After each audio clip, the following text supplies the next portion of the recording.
It's Jamal Niaz here with Michael Venom Page. Just 2 weeks after getting back from America. Michael, how's it going?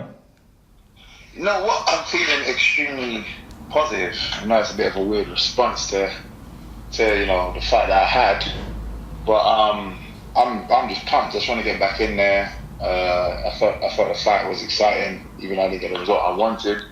I thought I was the dominant fighter. I think a lot of people could clearly see the level that I'm at, because obviously Douglas Lima is a veteran in the game. Achieved 2 world titles. And obviously it was just a good feeling, regardless to the loss, and on top of that, the response of everybody has been amazing. So yeah, I'm super pumped. I think the main thing why the response has been so amazing on your part is because how you addressed the media afterwards. Was that something, when, I'm not saying that you ever thought that you're going to lose, but if a loss was ever going to happen in your career, was that the way you were always going to deal with that? I've never even thought about it, because again, as you said, I don't go into fights thinking I'm going to lose. I genuinely feel like I'm going to win every single fight. But coming out of the fight, one of the Bellator stars came up to me. He's like, "Oh, you got an interview to do. You don't have to do it." And I was like, "No, I don't really care. I prefer to just. I'm just honest about myself and honest about my work. So me coming out and being honest, it's not difficult for me in that moment. And even again, it's weird because that immediately afterwards, I kind of had literally a minute where I was like, "Fuck's sake, I just lost," and then got a bit annoyed at myself, and then that was it.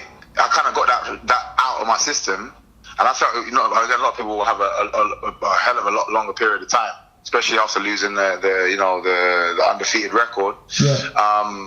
It just didn't mean anything after that. I was like, you know what?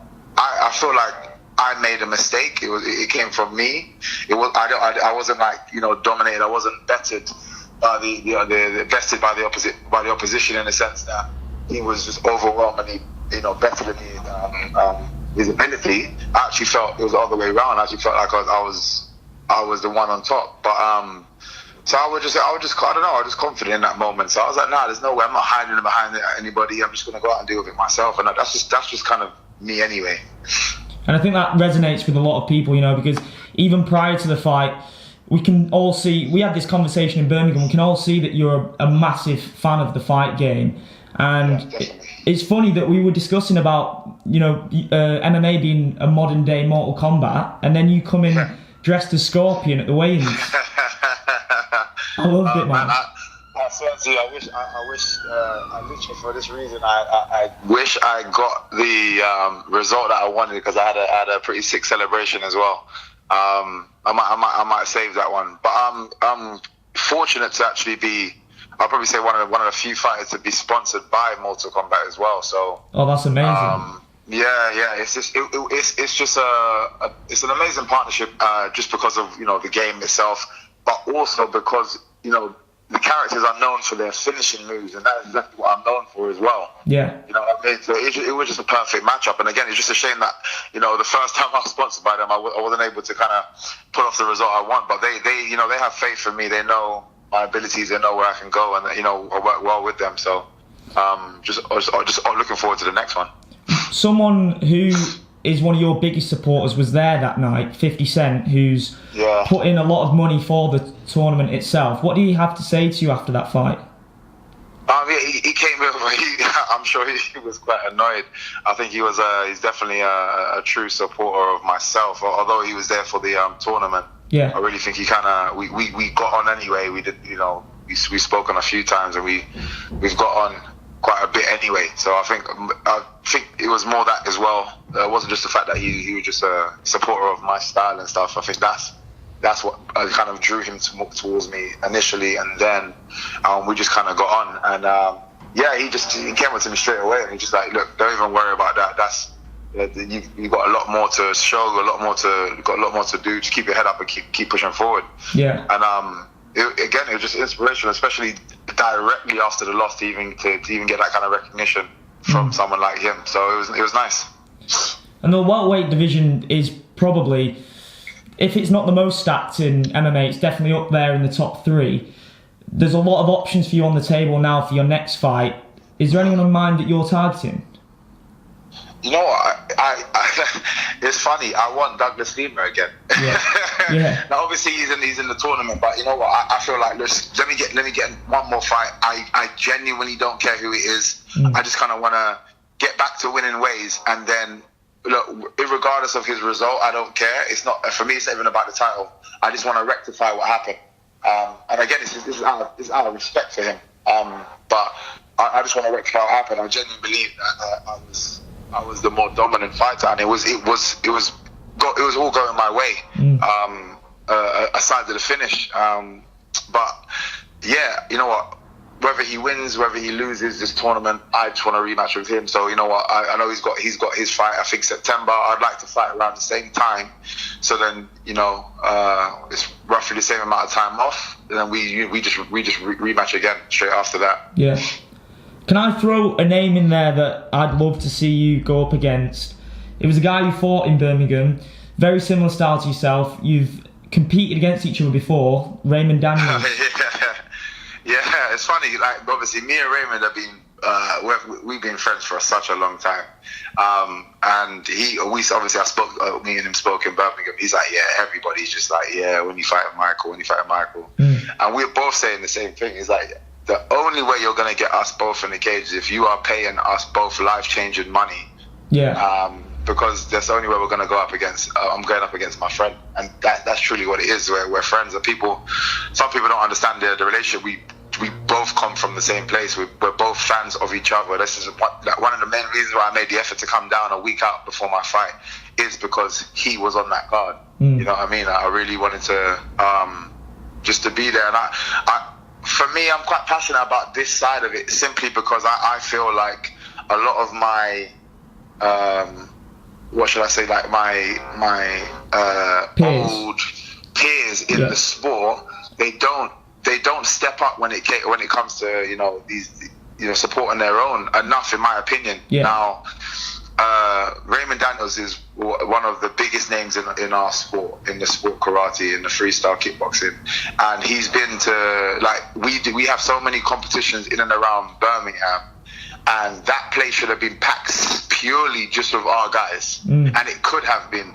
And I was kind of disappointed at the turnout, more from my own peers, but it was similar to when I first kind of came in. It took a long while before people actually kind of jumped on the bandwagon and got involved, and I found it disappointing because I represent you guys, you know what I mean? I represent exactly what they do, and my sport is a sport that a lot of people frown upon because it's not very elegant to watch. It like for people that don't understand what's going on, it looks quite boring. It can look quite boring if you don't know what's happening, because there's a whole rule system that you have to kind of get used to, and because it's not a knockout sport, a lot of people overlook it. And when you see our kind of guys then transfer into sports that people can relate to immediately, and we're successful, and then when we're shouting at that, we're shouting to everybody where we come from, it makes all of our guys look good. And I just feel like we should all be supporting each other. And that's why, again, when he was in the kickboxing, I was supporting him, he was supporting me. He actually a while ago, I was supposed to fight a guy called Curtis Millander, and he put out that he had sparred Raymond Daniels in preparation for me. And Raymond gave me a call. As soon as he saw that, Raymond called me up immediately. He's like, I just need you to know that I would never do that. I never sparred this guy. He said what had happened is the guy, years before I was even in MMA, this guy came to their gym and sparred. But then he used that as if he had sparred him in preparation for me. And he said they sparred years ago. He didn't even know who the guy was. And then years later, when I was in MMA and then we had this fight, he ended up mentioning it in a thing. He's like, look, I just need you to know, out of respect, I would never do that. Doesn't matter who. I would never spar anybody to help them beat you. It's like, I want you to win. I'm going to spoil you. And that's just so you can understand our relationship. That's how it works. You know what I mean? So I just don't see that happening. And like I said, unless they're willing to give us life-changing money, which we're definitely happy for. That is, if everybody wants to see it that bad, then definitely. Yeah, I'd love to see it, man. But when you speak like that, there aren't many, like you said, supportive networks outside of fight teams, fight camps in MMA. So it is nice to see that. Yeah, definitely. But yeah, like again, it's for me, it's not on the table until they really push for it to be on the table. So, and that would be me and Raymond Daniels would be in the same negotiation room negotiating that. Yeah, I'd imagine so myself. Also at the Birmingham event, which was interesting, was Paul Daley was having his first night on the commentary team, serving as a pundit, and it's pretty interesting how you were on the opposite side of the cage. Was that something that was like designed by the people backstage at Bellator, or did that just happen by chance? Well, I didn't actually know he was going to be there, so I actually got a message on the way up, as I was already on the way up, saying that just to let you know he's here. But this is from people from my team, just to let you know he's here. So just be on your A game, like. Because he is, for me, he's quite impulsive, and like I said, I tell everybody, our beef is genuine. It's not for show. It's not for TV. Yeah. We genuinely do not like each other. For whatever reason it is, that's just how it is now, and we don't like each other. So when I came in, I was just guided to where I was seated. So I'm sure they purposely put me to the other side. They actually wanted me to do the camera thing, but they would have had to ask. They said they're going to ask him to leave and then have me come and do it. So they understand how serious it is. Yeah. So yeah, I'm sure they put me on the opposite side for a reason. And do you see you crossing paths with him again in the near future? You know what? Yeah, again, I was back and forward with this kind of thing, and at first I was like, you know what? I wasn't happy with the win. I was actually more disappointed about that fact than I was this loss. Yeah. So I wasn't happy at all, and I just felt like, yeah, you know what? I need to kind of rectify that and do that properly. But it's weird. I kind of felt at the same time he let himself down in the way he tried to approach that fight, and I don't care to have another one of those type of fights. As in, just not actually come there to fight. He came there to survive. He came there to try and I can see him trying to do that again, just for him to say, "Oh, look, I won." So, if he was genuinely going to come in there and fight, I would love that fight. But at the same time, I seriously don't believe it's in his character like that at the moment. I think he's worried about what I can do to him. Yeah. And this is why he's so excited by the loss, you know, and you know, putting it out. But he's just happy that somebody's done it. Just how much he doesn't like me, but he can't do that himself, and I think he knows that. So he has to kind of take pride in somebody else's glory. So for me, I'm. You know, I speak to my team and stuff about it, and they're like, you know, honestly, we're not interested. If you are, then 100% we'll go to war. And I was just thinking about it. I was like, yeah, you know, I'm not that interested either. Unless, I don't know, something might spark up again. Like I said, I keep kind of going back and forward with it. So you never know, it may happen. How important do you think a rivalry is like that for a career in MMA to get on the map? I know you've done that yourself with your personality and your fighting style, but that's kind of like the final piece in the puzzle, because everyone needs a good dance partner, don't they, in this game? Yeah, 100%. But at the same time, if you look at the fight between me and Douglas Lima, like, although there wasn't a massive build-up, that's the kind of fight people want to see. And that, for me, is a better demonstration of what our sport is, because we were shaking hands, we were hugging, we were talking. It was complete respect and utter respect from start to finish. Even after the fight, both of us still had a lot of positives to say about each other. I just saw a video of him like talking about how fast I was. I was just laughing at it, but it was just I prefer, in terms of this is my background. I'm a martial artist. It's my background. I understand how beneficial it is to have these rivalries in terms of promoting fights, but at the same time, I think there's a lot of people that's going to want to see our fight again, even though they know that we don't have any malice against each other. Yeah. They're just like, yo, that was a crazy fight. I would love to see that again. And I think once you buy into fighters like that, because look, if you look at it, like the build-up between me and Paul Daley was way more exciting. But look at the fight, and then you got literally no build-up, and then look at the fight with me and Douglas Lima. It's for me. I'd always. From where I come from, I used to travel. A lot of these people that I used to fight regularly are now some of my closest friends. These are some of the martial arts guys. So, yeah, for me, I prefer it that way, bro. Honestly, I understand how beneficial it is when there is big rivalries, but yeah, I'll take it or leave it. I'm not fussed with that. Yeah. Well, something that I find really interesting about you is that you draw inspiration from a variety of different platforms outside of the sport. You know, like we mentioned, video games, martial arts, cinema.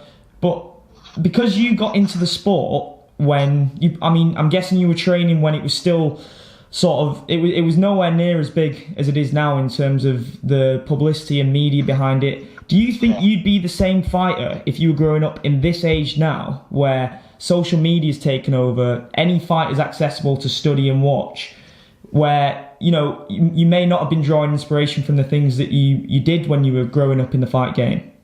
I don't know, I think it's more to do with my own personality. And that's what shines through. And I've always said this to people. I think if you're honest with your personality, then, you know, people will fall in love with it. Yeah. And when I relate to like Conor McGregor, I see a lot of people that are trying to follow in his footsteps, and they're not honest with themselves. That's not their character. So people don't buy into it. Where that's truly him. You know what I mean? He's truly very witty, he's truly, just a very overexcited person, and he can draw people to him in the way he does. Yeah. But not everybody has that, and some people now, they're seeing that his success from it, and they're trying to be the same. I've had people you should, shit more, and, you're going to get so much more fans. It's like, yeah, I don't agree with that, but that's not me, that's not my style of thing, and if I try to force it, people will see through the light, shall I say. Where I am more a person that is just a bit of a comedian. I was like that in school. I like to watch jokes, like crack jokes, and play little pranks,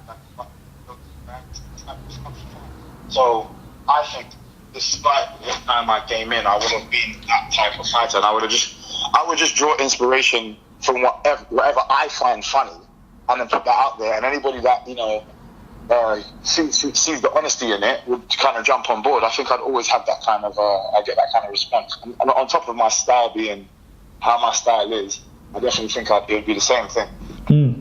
And it's funny that you mentioned Conor McGregor, because, you know, a question that you're always going to be asked whilst you're a part of Bellator, and there's no denying that the roster of fighters that Bellator have is incredible. The matchups are amazing, but whilst you're part of that company, you're always going to be asked about testing yourself against the guys in the UFC. Do you ever see yourself competing in that organisation? Honestly, no, not really. Look, like I said, the same thing with the Paul Daley thing. Anything can happen. I don't know.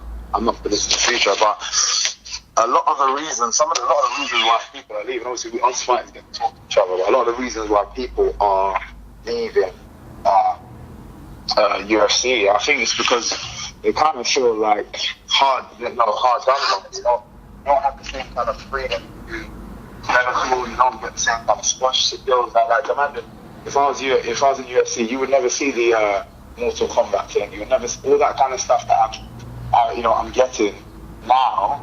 I would just look like a generic fighter outside of my style. Yeah. Kind of just gets you kind of just lose. It's not the same. And one thing that I've always loved is just seeing the different characters and how they represent themselves. And right now, everybody in the UFC just looks the same.